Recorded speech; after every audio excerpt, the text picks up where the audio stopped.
Another new Batman trailer?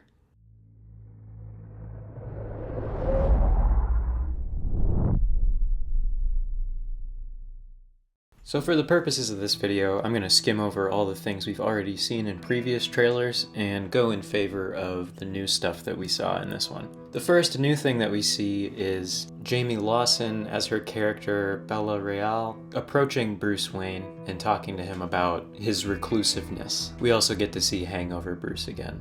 10 out of 10. She keeps talking and we see a shot of Bruce getting out of his car, supposedly at a funeral, because there's like a big funeral scene that we've seen numerous times. And you can see the guy with the umbrella over here on the right's giving him a look like, who the heck is this guy? Or he almost can't believe that Bruce Wayne is there. So that kind of gives you an idea of how reclusive this version of Bruce is. He probably doesn't step into the public eye a lot because he's younger. He's still kind of getting started with his crusade as Batman. And a lot of people don't really know what Bruce Wayne looks like or are surprised when they do see him. Jamie Lawson's character keeps talking about the Wayne family and their history of philanthropy and how Bruce hasn't really done that at all. And we get to see a really cool close-up shot of his cufflinks, which have the Wayne family logo or crest on them. I like to think that maybe Thomas Wayne passed these down to his son, or that they at least belong to Thomas Wayne, and Bruce wears them as a reminder of why he does what he does. We get to see a whole bunch of shots of the car chase between Batman and Penguin, which we've already seen, but there's one clip where it really shows just how fast he flipped Penguin's car over, and it had me going like, WTF? I'm looking forward to seeing this scene in the movie. Jamie Lawson's character accuses Bruce of not doing enough for the city, and we see a clip of Bruce kind of chuckling to himself. It looks like he's in the Batcave, so it's probably not as she's saying this to him in the movie, but it's a nice little bit of creative license to show, Bruce is in his own mind, or in his own way, doing everything he can for the city as Batman, even if maybe he's not doing as much as he should as Bruce. It gives you kind of an idea of what mindset this version of Bruce Wayne has about his crusade against crime. We get to see a new shot of what looks like Gotham City with big letters saying "A Real Change." Probably another clue left by the Riddler. It looks like Batman and Jim Gordon are standing there looking at it, or maybe a GCPD officer. We hear Alfred talking to Bruce and see a close-up of him saying, "The killer left this for Batman, why is he writing to you?" Which is an interesting take because Alfred knows Bruce better than anyone else, and is probably picking up on things that maybe Bruce isn't in this scene. More on that in a bit. Next up, and I thought this was freaking hilarious for some reason, we see a smartphone that looks like it's duct taped to the hand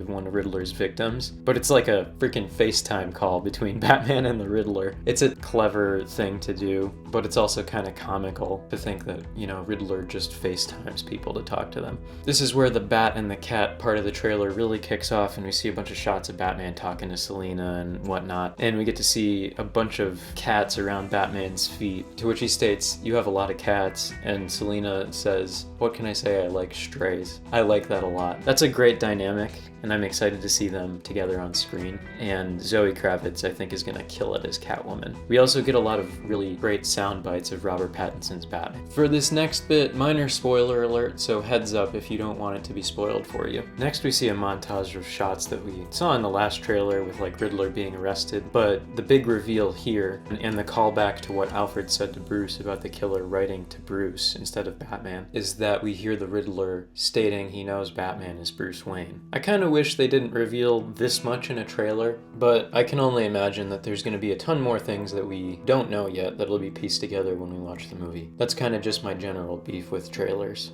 We hear Bruce talking to Alfred saying, "All these years you've lied to me, Alfred." And I can only imagine what this means because, they don't always have the best communication, Bruce and Alfred. So it could be something huge, it could be something little. I like to theorize that it's maybe like the Telltale route that they're taking here, where maybe the Waynes were involved with organized crime, unbeknownst to Bruce. But we'll have to wait and see what he's talking about. We see a close-up of Alfred in anguish as Bruce is saying this. Next up, we see Gordon getting chewed out by his boss, presumably about the Batman's involvement in the investigation, to which Gordon says he's not involved. But his boss says, well, how can you know that? He's a vigilante. That's a good point, but we'll have to wait and see what level of corruption the GCPD is dealing with in this iteration, because I'm assuming that Gordon will have to be his usual self standing up against the corruption within the police force. We hear Batman talking to Selina, telling her not to throw her life away, to which she responds, "I've got 9 lives," and then jumps off the freaking building. We see the same shot as before of Selina walking through what looks like a club in disguise, but then the big reveal here is that we also see Bruce walking next to her now, wearing a hoodie and his grease paint around his eyes. So it seems like they're teaming up here as well, working together to do something. And there's a few more shots, but they're all stuff that we've seen before, nothing big. Overall, I really enjoyed this trailer. I think it gives us a more in-depth look at what this version of Gotham looks like. They're doing a lot of really cool world building. It was called the Bat and the Cat trailer, so I'm not surprised. We got to see a bunch of what their relationship might look like in this movie, and I'm excited to see what else they cook up. The film comes out March 4th, and you bet your ass I'll be in theaters watching it. Let me know your guys' thoughts in the comments. What do you think the Riddler's endgame is here in this movie? I'm looking forward to seeing it, and I'm looking forward to hearing what you guys think of the movie when it comes out. Thanks for watching, and remember, the night is always darkest before the dawn, and I promise you, the dawn is coming. I'll see you guys in the next video, and have a great day.